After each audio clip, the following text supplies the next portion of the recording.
अस्सलामुअलैकुम। उम्मीद करता हूँ आप सब खैरियत से होंगे। आज जो आप अपनी स्क्रीन पर देख रहे हैं ये आपके जून का जायचा है जिसको कुंडली भी कहा जाता है। हम इस पर डिस्कशन करेंगे कि आने वाला जून आपके लिए कैसा रहेगा। लेकिन उससे पहले एक छोटी सी अनाउंसमेंट। जो लोग अपना स्टार नहीं जानते या बुर्ज नहीं जानते या फिर हिंदी में कहें तो राशि नहीं जानते, तो आप हमें अपनी कंप्लीट डेट ऑफ बर्थ हमारे कमेंट सेक्शन में हमें बता सकते हैं। हम आपको आपका हॉरोस्कोप, आपका बुर्ज, आपका स्टार, आपका राशिफल आपको बता देंगे।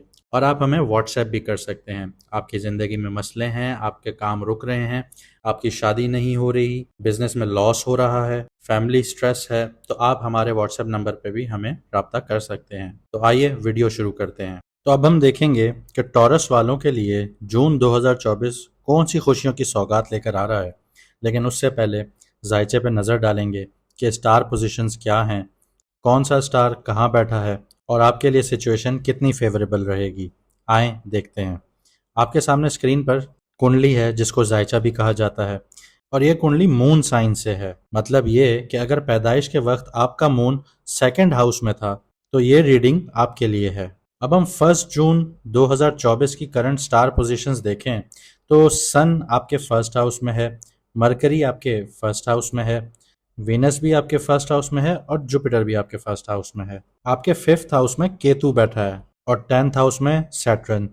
अगर हम 11th हाउस को देखें तो वहाँ पे मून, मार्स और राहु बैठा है। आपके अपने स्टार साइन का मालिक वीनस आपके फर्स्ट हाउस में बैठा हुआ है। लेकिन 12 जून के बाद वीनस आपके सेकंड हाउस में चला जाएगा जिसको पैसे का घर भी कहा जाता है। मरकरी आपके फर्स्ट हाउस में है लेकिन 14 जून के बाद ये ट्रांजिट कर जाएगा आपके सेकंड हाउस में। इसी तरह सन आपके फर्स्ट हाउस में है और 15 जून को सन आपके सेकंड हाउस में चले जाएंगे। आपकी कुंडली के फर्स्ट हाउस में यानी कि आपके पहले घर में वीनस और मरकरी का लक्ष्मी नारायण योग बनता है। दूसरा योग बनता है मरकरी और सन का जिसको बुधद्वितीय योग बोलते हैं। और यही योग 15 जून के बाद आपके सेकंड हाउस पैसे के घर में बनेंगे। अब हम सैटर्न की पोजीशन देखें तो सैटर्न यहाँ पे अच्छा माना जाता है। आपके 10th हाउस में बैठा है सैटर्न, तो एक्वेरियस में सैटर्न को अच्छा माना जाता है। लेकिन पिछले 45 दिनों में राहु और मार्स ने आपको बहुत टफ टाइम दिया होगा क्योंकि ये अंगारक दोष बनाता है और अंगारक दोष बहुत खतरनाक माना जाता है। इससे आपकी हेल्थ में इफेक्ट आया होगा, आपके लॉसेस हुए होंगे,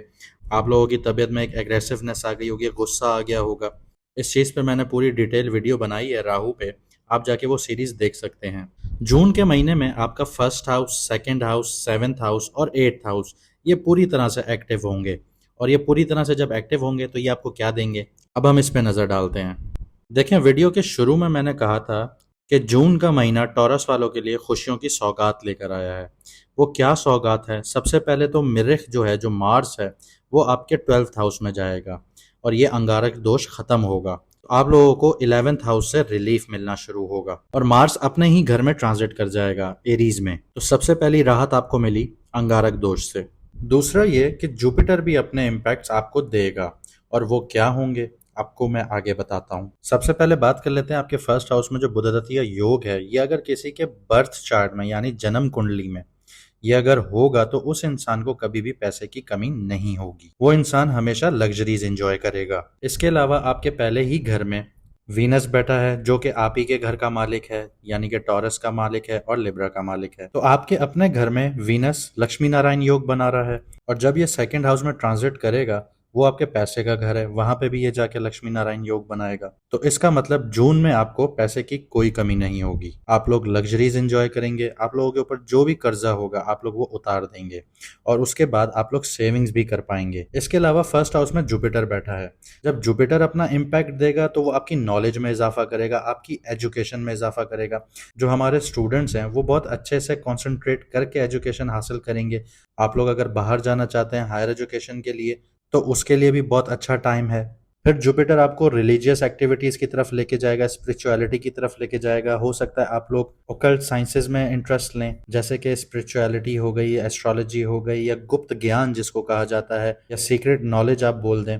तो इन चीज़ों में आपका रुझान बढ़ेगा, आप लोग इस तरफ जाएंगे। दूसरी बात यह कि जो प्रोफेशनल लोग हैं उनको जुपिटर बहुत ज़्यादा सपोर्ट करेगा, उनको सक्सेस हासिल होगी। अगर आप लोगों का प्रमोशन ड्यू है तो वो आपको मिल सकता है। आप लोग ऑफिस में स्पॉटलाइट में आ सकते हैं, बॉस की गुड बुक्स में शामिल हो सकते हैं। तो ओवरऑल जुपिटर आपको प्रोफेशनल लाइफ में सक्सेस देगा। जुपिटर की ही वजह से आप लोगों को ऑनर और रिस्पेक्ट मिलेगी, यानी कि आप लोगों की इज्जत और वकार में इजाफा होगा, आप लोग खुशहाली देखेंगे, आप लोगों के पास पैसा आएगा। और जो अंगारक दोष की वजह से आप लोगों की हेल्थ डिस्टर्ब हुई थी, तो जुपिटर आपको उसमें हील करने में भी मदद करेगा। वीनस की 7th हाउस पे नजर और सैटर्न की 7th हाउस पर नजर, तो जिन लोगों की शादी ब्याह में मसले आ रहे थे, उनके मसले हल होना शुरू होंगे, क्योंकि सैटर्न जो है वो चीजों को डिले करता है। तो इसी वजह से आप लोगों का रिश्ता नहीं हो रहा था, और रिश्ता करने जाते थे तो कोई मसले आ जाते थे। तो ये चीजें सैटर्न की वजह से होती हैं, सैटर्न हर चीज को डिले करता है। तो अब सैटर्न वीक हो रहा है, और वीनस की नज़र 7th हाउस पे पड़ रही है, क्योंकि वीनस शादी से रिलेटेड भी स्टार है। इधर जुपिटर की भी नज़र 7th हाउस में पड़ रही है, और जुपिटर लड़कियों के लिए आसानियां पैदा करता है शादी के लिए। तो आप लोगों की जितनी भी मैरिज से रिलेटेड प्रॉब्लम्स थी, जो नहीं हो रहे थे, रिश्ते नहीं हो रहे थे, वो जून में सॉल्व होना शुरू हो जाएंगे। यहाँ पे एक चीज क्लियर कर दूं कि शादी नहीं होगी, लेकिन आपके रिश्ते पक्के होना शुरू हो जाएंगे। 7th हाउस आपके बिजनेस का भी होता है। तो सन की नज़र, मरकरी की नज़र, वीनस की नज़र और जुपिटर की नज़र, ये चारों की नज़र आपके कारोबार को चमका देगी। मरकरी जो है वो बिजनेस का स्टार है। अब बिजनेस का स्टार बिजनेस के ही घर को देखेगा, तो बिजनेसमैन के लिए इससे अच्छा कोई टाइम पीरियड हो ही नहीं सकता। दूसरी बात, आपके 7th और 12th हाउस का मालिक मार्स है, और मार्स 2 जून को आपके 12th हाउस में आ जाएगा, यानी कि अपने घर में आ जाएगा। जो 12th हाउस होता है वो आपके फॉरेन ट्रिप्स का होता है, फॉरेन का होता है। तो जिन लोगों का कारोबार ई कॉमर्स से रिलेटेड है या उनके फॉरेन में इन्वेस्टमेंट है, तो वहां पे आप लोगों को प्रॉफिट हासिल होगा, बहुत अच्छा प्रॉफिट हासिल होगा। या जो लोग ऑनलाइन जाना चाह रहे हैं, उनके लिए भी बहुत अच्छा टाइम है। आप लोगों को नई बिजनेस डील्स मिल सकती हैं, फॉरेन से नए कॉन्ट्रैक्ट्स मिल सकते हैं, नए क्लाइंट्स मिल सकते हैं।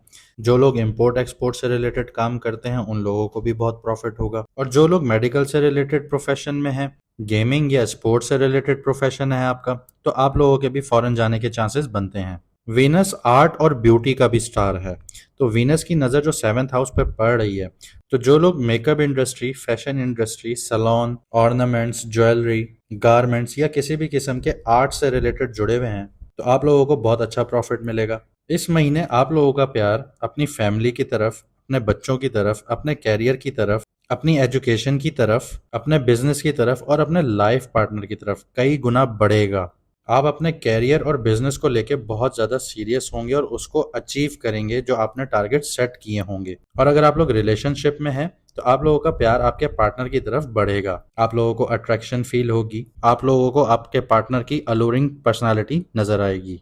राहु आपकी कुंडली के 11th हाउस में है, और जब राहु अकेला होता है तीसरे, छठे और 11वें घर में, तो राहु से ज्यादा आपको कोई पैसा दे ही नहीं सकता, कोई फायदा पहुंचा ही नहीं सकता। अब राहु की जो नजर है वो आपके 3rd हाउस पे है। और राहु है क्या?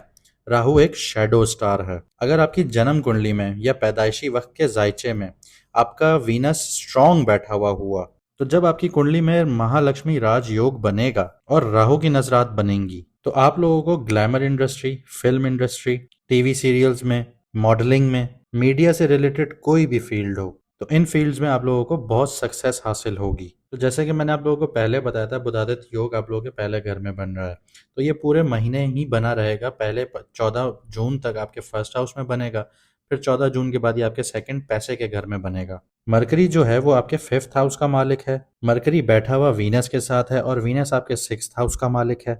5th हाउस आपके बच्चों का और आपकी एजुकेशन का होता है। 6th हाउस आपकी जॉब और आपकी कंप्लीशंस का होता है। तो जो लोग एजुकेशन की फील्ड से जुड़े हुए हैं या फिर किसी किस्म की क्रिएटिव फील्ड में हैं, तो उनके लिए बहुत अच्छा टाइम है।